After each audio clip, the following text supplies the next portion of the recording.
ট্রাফিকের নিয়ন্ত্রণে থাকা শিক্ষার্থীদের 2 দিন আগে খাবার দিয়েছিল বাংলাদেশ ক্রিকেট বোর্ড। এবার তাদের ছাতা উপহার দিল বিসিবি।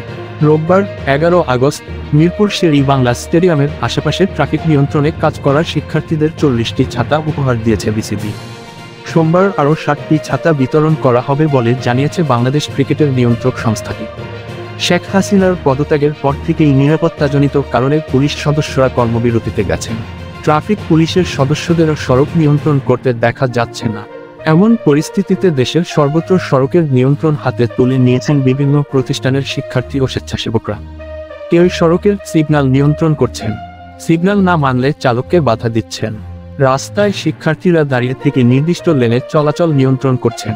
এতে ট্রাফিক পুলিশ না থাকলেও ঢাকার রাস্তায় গাড়ি চলাচলে ভোগান্তি কমেছে। গত কয়েকদিন ট্রাফিকের নিয়ন্ত্রণে কাজ করা এই শিক্ষার্থীদের সাহায্যে এগিয়ে এসেছে বিভিন্ন প্রতিষ্ঠানের এবং ব্যক্তিবর্গ।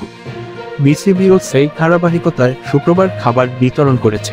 এবার ছাতা উপহার দিয়ে শিক্ষার্থীদের পাশে থাকল সংস্থাটি।